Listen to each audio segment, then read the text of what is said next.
자, 오늘 룻기서 3장 11절부터 13절까지 한번 봉독하겠습니다. 룻기서 3장 11절부터 13절까지 함께 읽겠습니다. 시작. 그리고 내가 네 말대로 네게 다 행하리라. 내가 현숙한 여자인 줄 나의 성읍 백성이 다 아느니라. 참으로 나는 기업 물을 자이나 기업 물을 자로서 나보다 더 가까운 사람이 있으니 이 밤에 여기서 머물라. 아침에 그가 기업 물을 자의 책임을 네게 이행하면 하려 하면 좋으니 그가 그 기업 물을 자의 책임을 행할 것이라. 만일 그가 기업 물을 자의 책임을 네게 이행하기를 기뻐하지 아니하면 야훼께서 살아계심을 두고 맹세하노니 내가 기업 물을 자의 책임을 네게 이행하리라. 아침까지 누워 있을지니라 하는지라. 네. 자, 기업 물을 자라는 말은 고엘이라는 뜻입니다. kinsman redeemer. 그러니까 어떤 여인이 결혼해서 살다가 아직 아이를 갖지 못한 상태에서 남편이 먼저 죽어 과부가 되었을 때 그 집안의 가게를 이어갈 수 있는 어떤 그런 사람이 고엘이다 그런 뜻이죠. 자, 자녀 없이 과부가 된 이 룻의 가문을 이어주기 위해서 보아스 자신이 분명히 기업 물을 자인 것을 알기에 그 책임을 다하고 싶다는 뜻을 보입니다. 문제는 뭐냐? 고엘이 나 혼자가 아니라 다른 사람도 있다는 것이죠. 나오미와 룻의 집을 책임질 여러 고엘 중에서 자기보다도 우선순위를 가진 사람들이 있다는 사실을 솔직하게 말하는 거예요. 어떤 선행을 한 데 있어서도 이렇게 순탄하지 못하는 경우가 있을 수 있어요. 내가 선행을 하고 싶어도 누가 혹시라도 고엘을 먼저 권위에 있는 사람이 주장하면은 나는 할 수 없을 그럴 때도 있을 거 아니겠습니까? 이 고엘을 준행하는 이 의무 수행자의 순번은 뭐냐? 촌수에 따라서 정해져 있기 때문에 법을 무시하고 고엘이 되겠다고 나선다면은 그것은 법적인 문제로 발생될 수가 있다. 또 그렇고 또 잘못 찾아온 것 같다고 해서 거절하고서 또 돌려보낸다면은 룻은 얼마나 민망하고 난처한 입장에 처할 수밖에 없겠는가. 날이 밝으면은 내가 직접 첫 번째 고엘의 의사를 확인할 것을 약속하고 룻을 어려움에 빠지지 않게 하고 그 어려운 일들을 그에게 맡기지도 않는 어떤 그런 배려심이 있었다는 것이죠.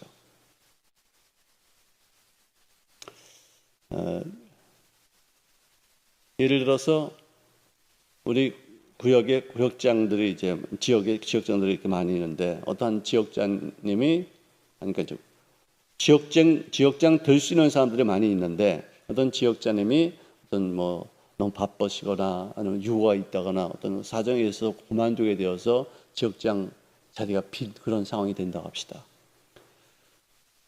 근데 어떤 이제 교구장님이 어떤 구역장님에게 당신이 지역장이 됐으면 좋겠습니다 라고 말했을 때 잠깐만 기다려보세요. 저보다 선임이 있습니다. 이분에게 좀 직접 물어보시죠. 제가 물어보는 좀 그렇지 않겠습니까? 그 사람의 의사를 타진해보고 또 여러 사람들이 이렇게 봐서 이분이 더 낫다고 하면 그분을 세워야지 내가 그냥 불쑥 이렇게 교구장님의 의사에 의해서 이렇게 정해지면 되겠습니까? 하는 어떤 그런 배려심, 아마 이런 부분이 되지 않을까 생각합니다. 우리가 좀 쉽게 좀 얘기를 하자면은 나는 지역장에 들 만한 자격이 있지만 혹시라도 선임자들이나 아니면 또 제가 생각하지 못했던 부분에서 어떤 분이 지역장 되기를 자청한다면은 그분의 얘기를 들어야 되지 않겠습니까? 좀 다시 좀 고려해 주십시오. 이런 뜻으로 아마 보아스가 문제를 해결하고자 이렇게 했던 것 같습니다.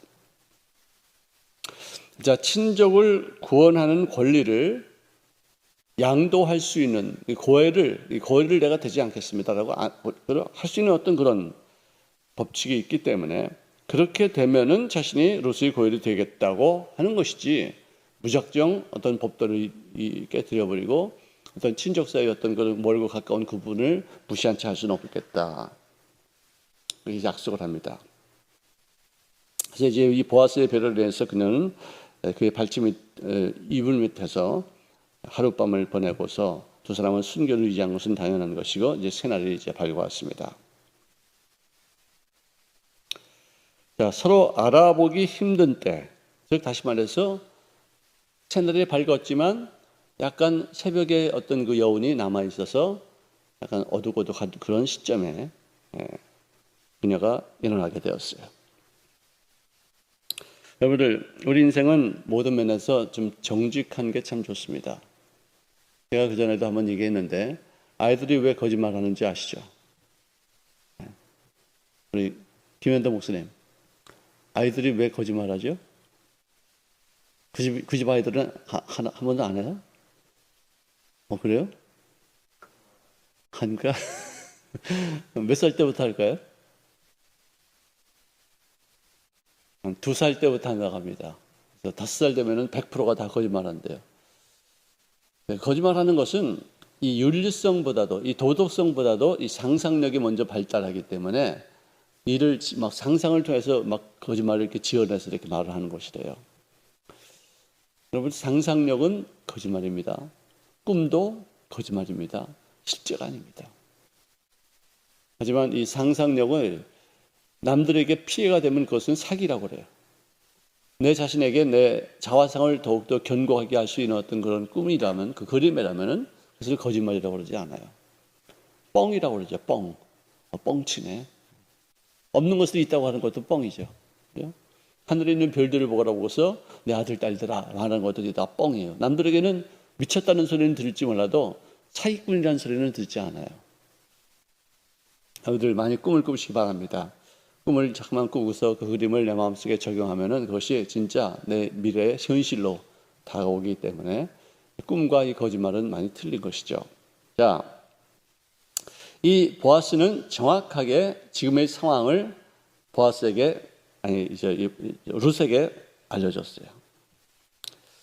그러고는 다른 사람들에게 시시콜콜 알리는 것이 안 좋다.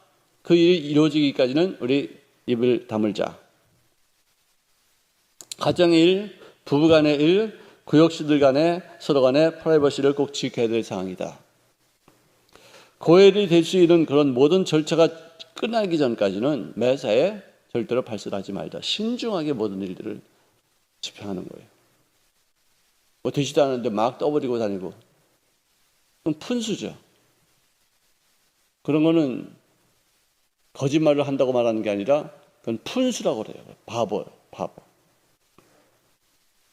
프로포즈를 받았는데 그걸 거절도 하지 않았지만 아직도 복잡하고 예민한 문제들이 남아있기 때문에 우리 함구하자. 그래서 여인이 타작마자에 들어오는 것을 사람이 알지 못하게 할 것이니라. 너 여기 들어왔다가 나온 거 모르게 하자. 어둠을 이렇게 이게 밤의 여운이 남아있을 때 빨리빨리 나가라. 그 뜻이에요. 그러면서도 그것으로만 끝나지 않냐고 14절부터 마지막 절까지 한번 읽어볼까요?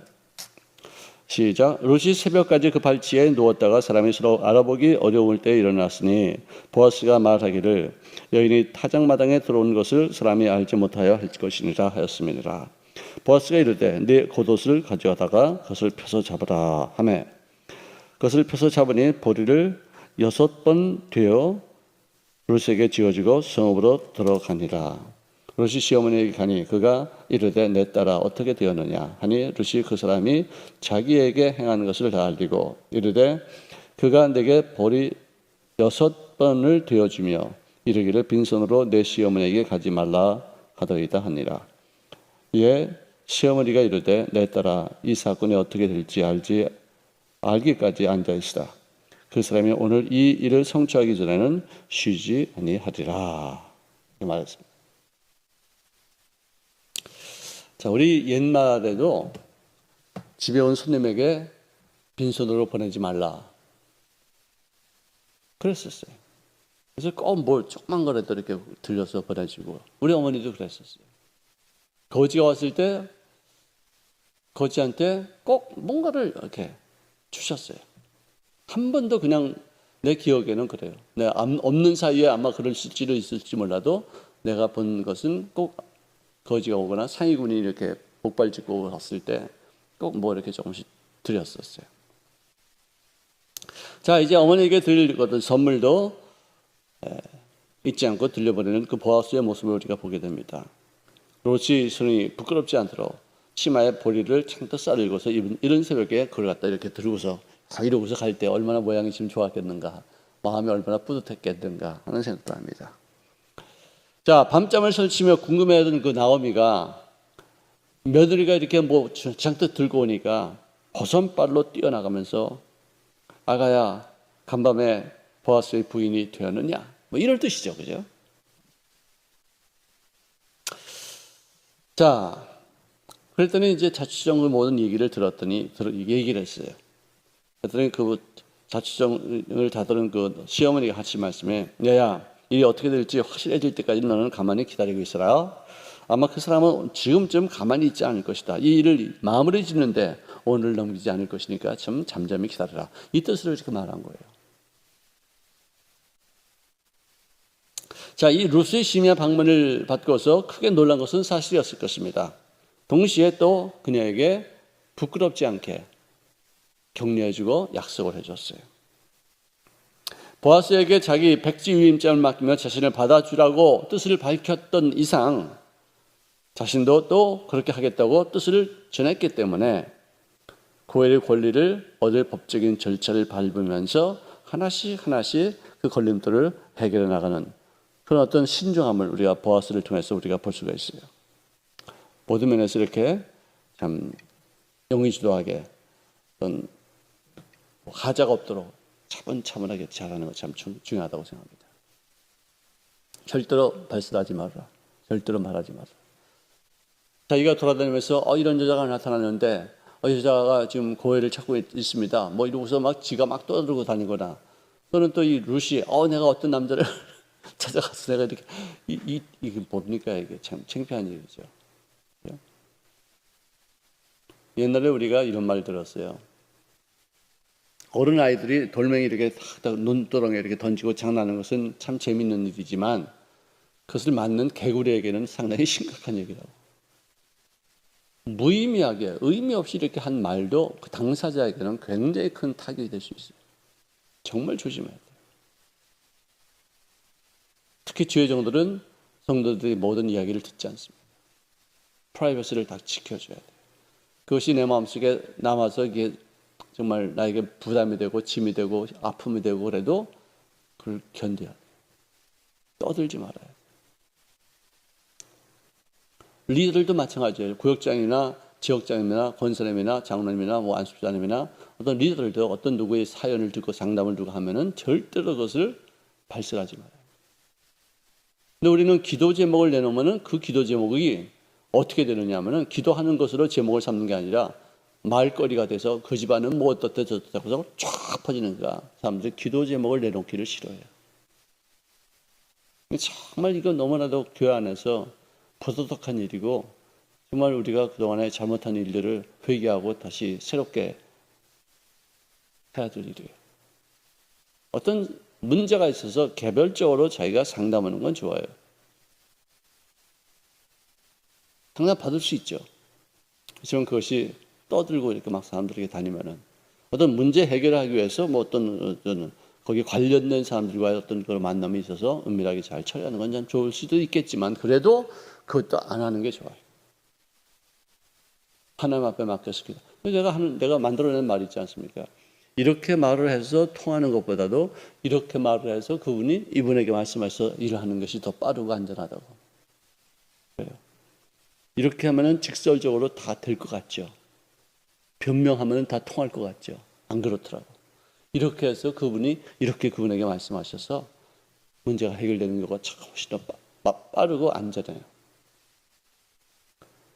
하나님은 변명하는 거 별로 안 좋아하셔요. 내가 있는데 왜 네가 변명하냐? 그거예요. 내가 다 알고 있는데 너 나한테 와서 나한테 상담해. 나에게 기도해. 왜 이러고저러 핑계대고 변명하고 모면하려고 드느냐? 잘못된 건 잘못된 거고 잘한 건 잘한 것이고 잘못된 건 나한테 고하면 내가 사해줄 것이고 또 새로운 길을 열 것인데 왜 네가 인간적인 방법을 쓰느냐?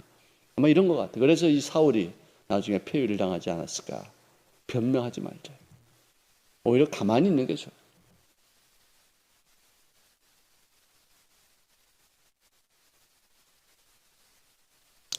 자, 여기까지 우리 공부하시겠습니다. 내일은 이제 또 이제 4장으로 넘어갑니다. 룻기도 4장밖에 안 되는데 이렇게 많은 내용이 담겨져 있고 우리에게 끼치는 은혜가 참 깊다는 사실을 하게 됩니다. 자, 기도하겠습니다.